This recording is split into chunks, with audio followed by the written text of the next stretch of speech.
certainly that's not the intention of the law which set up this course. I mean, that it be, as it were, fired by its own atheistic or secularist ideology. So the argument must be that you have to have, it has to be from one or other point of view. And that argument would entail that you could never teach another religion than the one you hold, right? Because you know what you're doing it from your point of view. And that would entail utter failure for our kind of society. I mean, we have a society in which we're going to have a great number of different religions, a great number of different stereotypes circulating about these religions, and very often negative. And if we're going to let our kids leave school and be victims of this kind of journalism that we're, that's not the kind of society that we can afford to live in. Unless you believe that trying to teach another religion than the one you yourself hold is bound to fail. And I must say, that's not been my experience. I mean, the most brilliant teacher I had at the university, I'll mention him, Wilfred Campbell Smith, really opened universes for me. He was a United Church minister teaching Islam, and he's recognized in the whole Islamic world. So you can do that. Should we try to do that? Well, either we do that, or these absolute low-level Islamophobic nonsense will circulate in our society, and our kids won't have anything to put in place of that. So I'm passionately in favor of this course.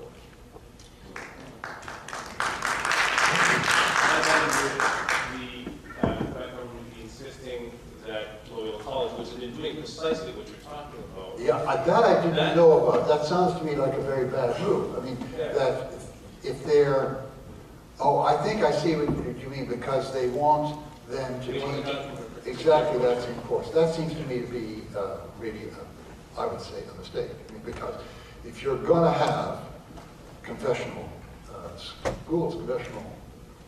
schools which are recognized, you've got to give them a certain leeway. That's the whole point. But in our non-confessional public system, there must be a course of this kind.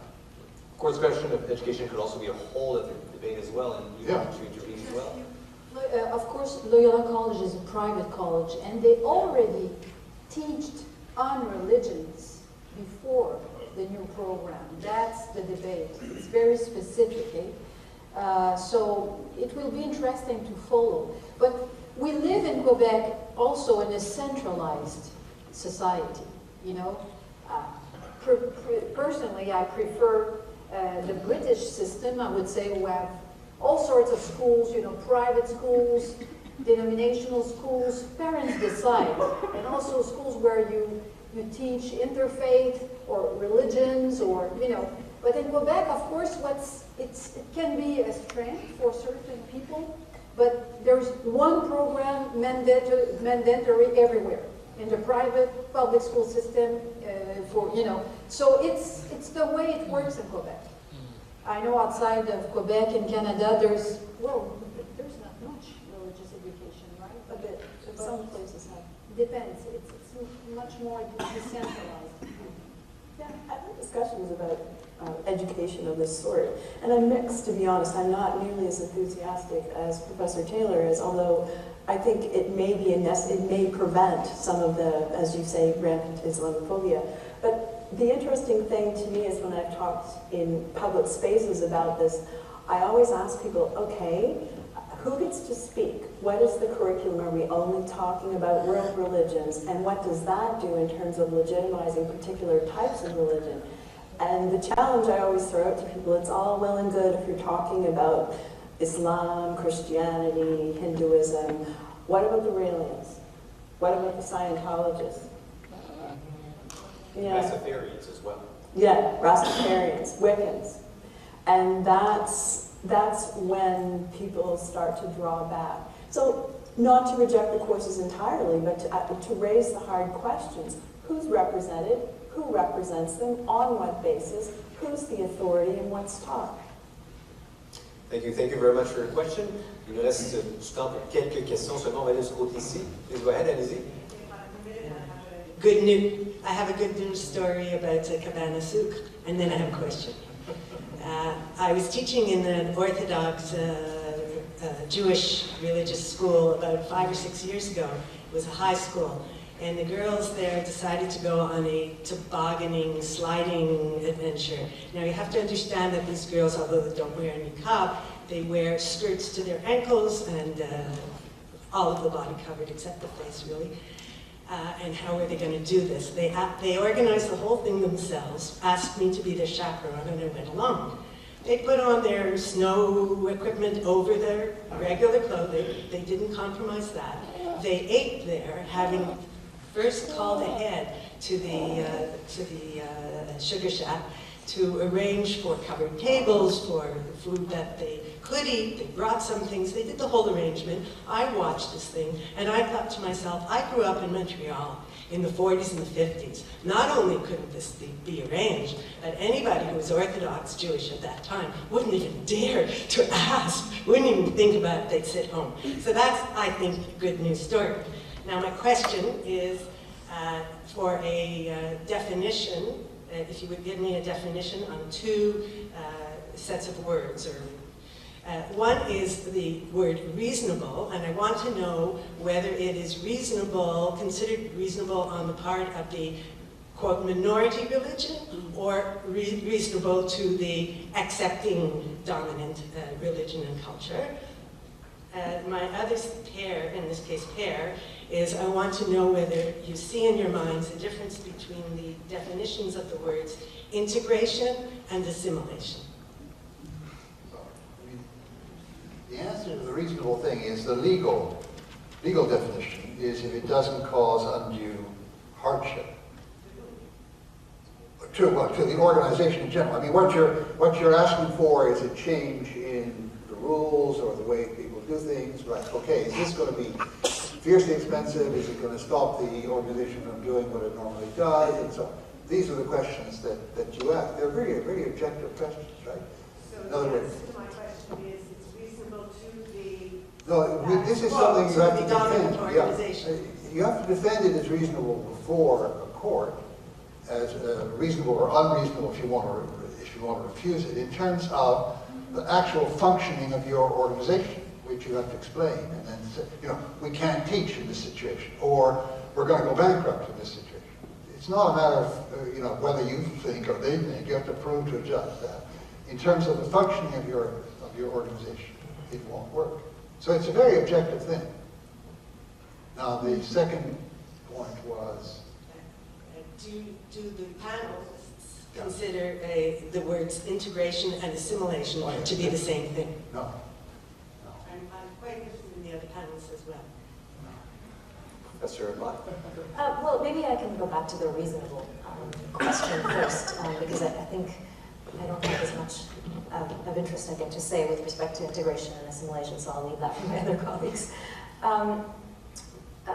As Professor Taylor said, I mean, the law uses this word reasonable all the time, and in many different contexts. And, we use it as though everybody knows what's reasonable. But of course, everybody doesn't know what's reasonable, and reasonable people disagree about all sorts of things that are supposedly reasonable.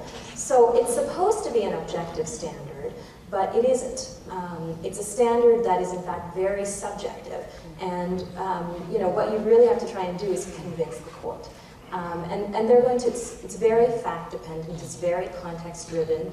If it's an employer-employee situation, if it's a disabled person saying, I need a special chair to work in, then they're going to make the argument, I can be a productive member of, your company if you allow me to purchase this chair, if you purchase this chair for me.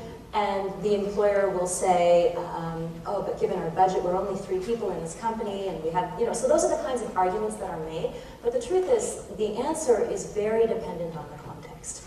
And so I guess it's true that what is reasonable is from the point of view, you're trying to sort of talk about it from the point of view of the organization or the employer, but it's, it depends. Case by case basis. Yes. De votre côté maintenant, is assimilation synonymous with integration? Integration, assimilation, no.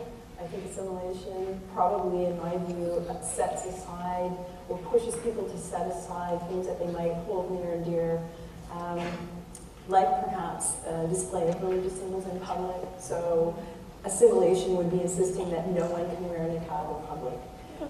Integration, I think in my head would be something slightly different. I want to go back to reasonable accommodation because I love thinking about it. We all want to go back, and then we'll leave the last word to Salon. Reasonable accommodation. Everybody's talked about law. I'd like to take it outside of law for a moment, and that's one of my objections to the use of the term reasonable accommodation. It is that I think it's always in the majority view. Is this reasonable or not? No. So that's why we can talk about too much accommodation, because it's really a majoritarian decision. That's outside of the legal context, where I think the language of reasonable accommodation has successfully migrated and is starting to inform the public ethos or public idea or imaginary about how we deal with difference. And that I find very troubling. Solange, la donnée. Bon. Non, I didn't. C'est pas vrai. Parfait. Et ça va être la dernière question du public. Last question from the audience, please go ahead. Thank you very much for your wonderful presentation. My name is Peter Manier. I don't know how to articulate this question, so I'll just pose a view and ask for a response. And an example I will give will be about Sharia, so perhaps Natasha Bach, you can set me straight where I've got it all wrong. But I have been for decades a strong supporter of multiculturalism. I have spent more of my time and my relationships with people of many different cultures. And I have been so overjoyed to have that opportunity and recognize that everybody that comes here is able to make Canada a better place. And certainly my life has benefited enormously.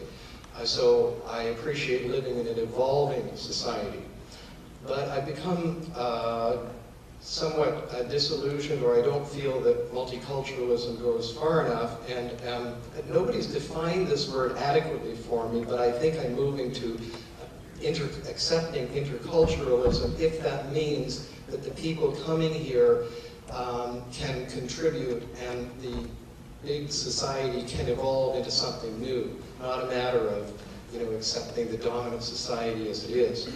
And my concerns come from realizing, or my position I'll say, is that there are certain elements of religion or other societies which, as far as I'm concerned, ought not to be considered acceptable in this society or a modern society.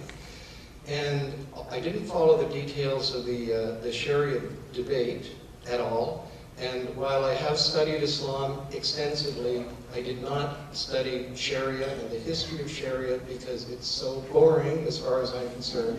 But nevertheless, having studied the Quran and related sources, I'm aware that polygamy is a legitimate aspect of Islam. It comes right from the Quran, and it's been acknowledged in, throughout the ages in different ways in Shia and Sunni. In Shia, they have gone as far as to rationalize temporary marriages. In actual fact, it says in the Quran first, you can have up to 4 wives if you can treat them fairly. And a few verses later, it says it's impossible to treat them fairly. But boys being boys, have interpreted that as, well, I guess you can have 4 wives, or even, if you only have 3 wives and you take off for a little while, you can have a part-time temporary wife and then get rid of that and get another one. That is not, that's an example of something that is archaic, and there are other examples in other societies and other religions of things that are simply archaic, and I think it's naive. The purely culturally relativist idea of multiculturalism, I'm afraid of. And I'm afraid of the naivety of people thinking, well, all cultures are good and all religions are good and everything about them, because no, like baptized Sikhs carry daggers. Baptized Sikhs carry daggers.